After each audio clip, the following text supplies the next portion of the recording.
ማይክል ጃክሰንን ኤሶዬን የገደለው ፍርድ ቤት ግን የታሰረው በዚህ ግድያ 4 ዓመት ብቻ። ለምን? ኤሶዬ ማን ነው? ስሙ ዶክተር ኮንራድ ሞሪ ይባላል። ስራው ግን ምንም የዶክተር አይመስልም። አብዛኛው ጊዜ የምታዩት ከብዙ ሴቶች ጋር ብር እየበተነ ሲጨፍር ነው። ሌላው ደግሞ በጣም አስቀያሚው ነገር ዝም ብሎ ነው ከሴቶቹ ጋር የሚተኛው። ከአንድ ከሁለት አይደለም፣ ከ6 ሴቶች 7 ልጅ አለው ዶክተር ኮናርድ ማለት ነው። አሜሪካ ውስጥ ደግሞ ትልቅ ችግሩ ልጅ ካላችሁ እንደዚህ ልጁ 18 ዓመት እስከሚሞላው ድረስ ከእናንተ ገቢ ላይ እየተቀነሰ ለልጆቹ ይከፈላል። የሚከፈለው ገቢ ደግሞ እንዳናንተ ገቢ ነው። ገቢያችሁ አሪፍ ከሆነ አሪፍ ብር ነው ለልጆቹ ገቢ የሚደረገው። ስለዚህ አስቡት፣ ለ6 ሚስት በየወሩ ብር ይቆርጣል ማለት ነው ለልጆቹ። ይሄ ደግሞ እሱን በጣም አከሰረው፣ የብር ችግር ውስጥ ከተተው። አልከፍልም ብሎ 1 ወር ሲቀመጥ ይከሰሳል። አጠቃላይም ታዲያ ወደ $700,000 የሚሆን እዳ አለበት። እንደኛ የሚኖረው ትልቅዬ ቤተመንግስት ቤት ውስጥ ነው። የእሱ ኪራይ አለ፣ ታክስ አለ። በዋነኝነት ደግሞ የልጆቹ ቻይልድ ሰፖርት አለ። ህፃናቶቹን መክፈል የሚገባውን የሚከፍለው ብር ማለት። ጭንቀት ውስጥ ሆኖ ከዚህ እዳ የሚያመልጥበት መንገድ እየፈለገ የሆነ ሰው ይደውለታል። ማን ነው?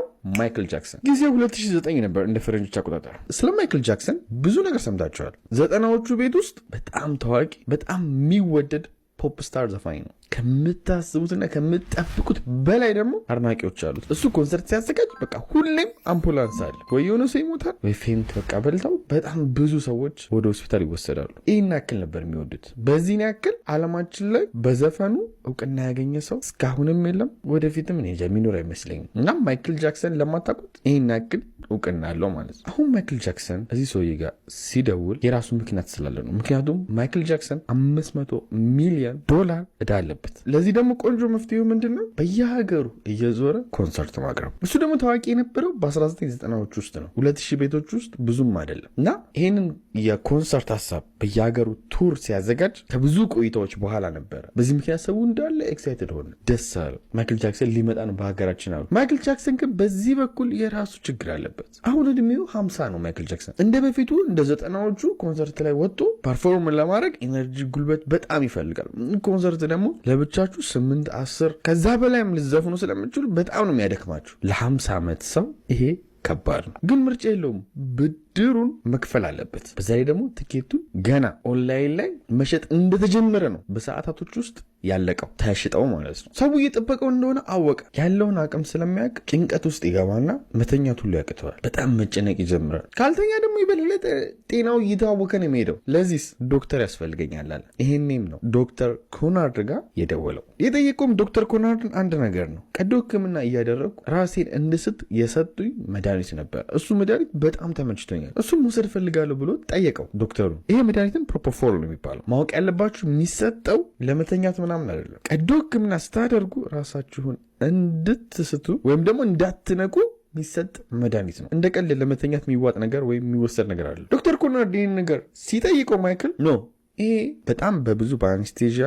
በዶክተር በብዙ ክትትል የሚወሰድ ስለሆነ መውሰድ አችልም አላለውም። ምክንያቱም ዶክተር ኮናርድም ችግር ውስጥ ነው። እሱም ወደ 700,000 የሚሆን እዳ አለበት። በዚህ ነገር ደግሞ ከማይክል ጃክሰን ጋር ለመጀመሪያ ጊዜ ነው የተዋወቀው። ከዛስ ማይክል ጃክሰንን አገኘው። ፕሮፖፎል ዝም ብሎ ለማይክል ጃክሰን መስጠት ጀመረ። ይሄ ሰውዬ ዶክተርነቱን ካደ ማለት ነው። የእሱ ነፍስ ሳያስጨንቀው ኪሱን እያሰበ ይህን ከባድ መድኃኒት መስጠት ጀመረ ለማይክል ጃክሰን። በወርም ደግሞ ማይክል ጃክሰን ለሱ $150,000 ይከፍለዋል። ምክንያቱም አሁን የሱ የግል ዶክተር ሆኗል። በነገራችን ላይ ዶክተር ኮናርድ በዚህ ብቻ አላቆመም። የማይክል ጃክሰንን ስም እየተጠቀመ ሁሉ ሴቶችን ያሰምጥበታል። እኔ የማይክል ጃክሰን ፐርሰናል ዶክተር ነኝ፣ ከፈለግሽ ላገናኝ ይችላለሁ እያለ ሁሉ በሱ ስም በደንብ ሸክሏል። ሴት ደግሞ በጣም ስለሚወድ ይህ ስራ ተመችቶታል። ስለ ማይክል ጃክሰን ግን ምንም አልተጨነቀም። ጊዜያቶች ማለፍ ጀመሩ። ማይክል ጃክሰንም የፕሮፖፎልን መውሰድ ጀመረ በቋሚነት። ይህ ሁሉ ነገር ሲፈጠር ግን ማይክል ጃክሰን ይህን መድኃኒት ሲወስድ የምር ተኝቶ ነው አይደለም። ምክንያቱም ፕሮፖፎል ቅድም እንዳልኳችሁ ማስተኛ ሳይሆን ራሳችሁን እንድትስቱ የሚሰጣችሁ መድኃኒት ነው። በዚህ ሰዓት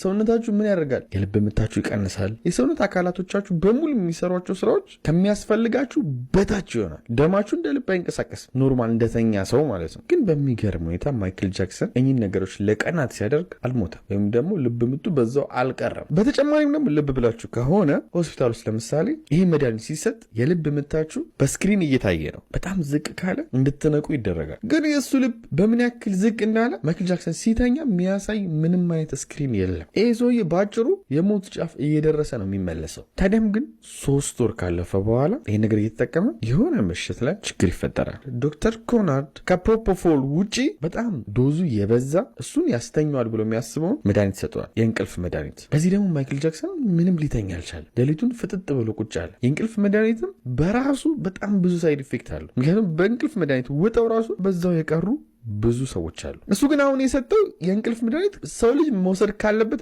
በላይ ነው የሰጠው። ግን ማይክል ጃክሰን አሁንም አልተኛም። ጠዋት ላይ እስቲ ካስተኛ ብሎ የተለመደውን ፕሮፖፎል ይሰጠዋል። ይሄ ሰውዬ ልብ በሉ የእንቅልፍ መድኃኒቱ ገና ከሰውነቱ አልወጣም። ኦቨርዶዝ የተሰጠው የእንቅልፍ መድኃኒት አሁን ፕሮፖፎል ሊሰጠው ነው። ደግሞ ሁኔታውን ቢከታተለው አሪፍ ነው። ጥሎት ነው ከመኝታ ቤቱ የወጣው። ይህንን ሰጥቶት ማይክል ጃክሰንም ታዲያ ይህን ነበር ጸጥ ያለው ማለት ነው እዛው አልጋው ላይ። ችግሩ ግን ዶክተሩ መሞቱና ለሞቱ ራሱ አላወቀም። ጭራሽ ሁሉ ስልኩ ላይ ለማይክል ጃክሰን ይከራከራል። ምን ብሎ? ኢንሹራንስ አለው ማይክል ጃክሰን፣ የጤና ሕክምና ማለት ነው። ይሄ ኢንሹራንስ ማይክል ጃክሰን ግን የጤና ሁኔታ ይሄንን ቱር ለመውጣት በቂ ነው ብለህ ታምናለህ እንዴ? በጣም ደህና ነው እሱ ምንም አልሆነም እያላቸው ይከራከራቸዋል። ይህን የጤና ኢንሹራንሱ ማለት ነው። ግን እሱ እዛ ጋር ማይክል ጃክሰን ሞቷል። ይህንን ሲከራከር ማለት ነው ጤነኛ ነው ብሎ ሲያወራ ማለት ነው ምን ያክል ማይክል ጃክሰንን ችላ እንዳለው ይህም ትልቅ ማሳያ ነው። ከትንሽ ቆይቶ በኋላ ደግሞ ስልክ ጥሪ ሁሉ ያደርጋል። ይህም ከኮል ሴንተር የወጣ ነው። ከማጋ ከሴቶች ጋር ሁሉን ነገር ጨርሶ ስቲል ወደ ማይክል ጃክሰን ልመለስ ብሎ ወደ ማይክል ሲሄድ ማይክል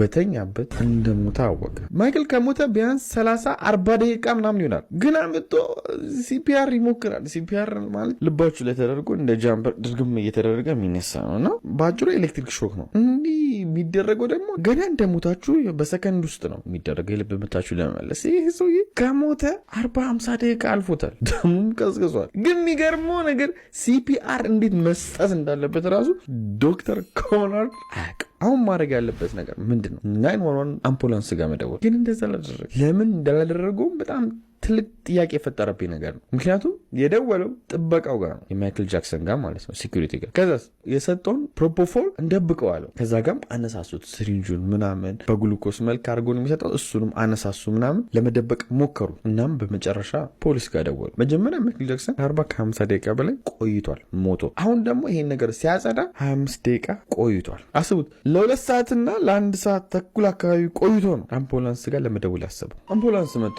ጥረት አደረጉ ሆስፒታል ምናምን፣ ግን ኦልሬዲ ሞቷል። በዚህም ዓለም ደነገጠ።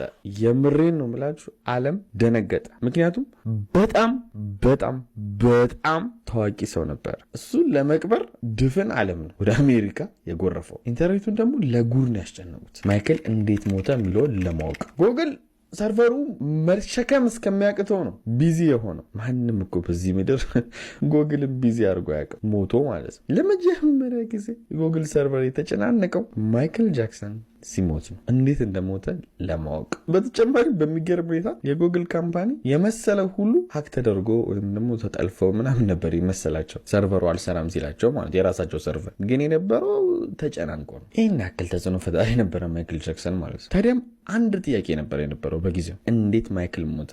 ቱር ሊያቀርብ የተዘጋጀ ትሬኒንግ እያደረገ ያለ ሰው እንዴት ሞተ? ዶክተሮች ወዲያው የእሱን ሬሳ መመርመር ጀመሩ። ሰውነቱ ውስጥ መገኘት የሌለበትን ፕሮፖፎል አገኙ።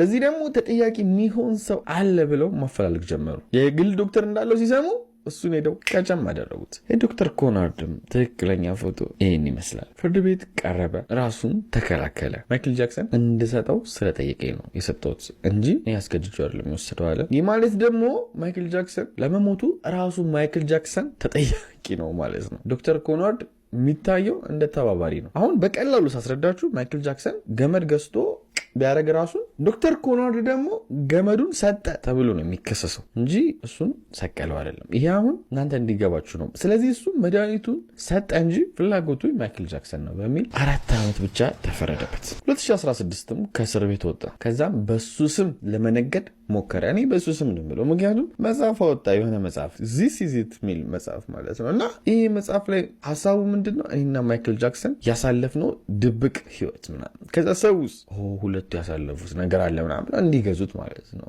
እና በማይክል ጃክሰን በህይወት እያለ ነገደበት። አሁን መጽሐፍ አሳትሞ እየነገደበት። እናም የማይክል ጃክሰን አሟሟት ይህን ይመስላል። ላይክ ማድረጋችሁን በጭራሽ እንዳረሱ ወዳችኋለሁ። በቀጣይ እስከምንገናኝ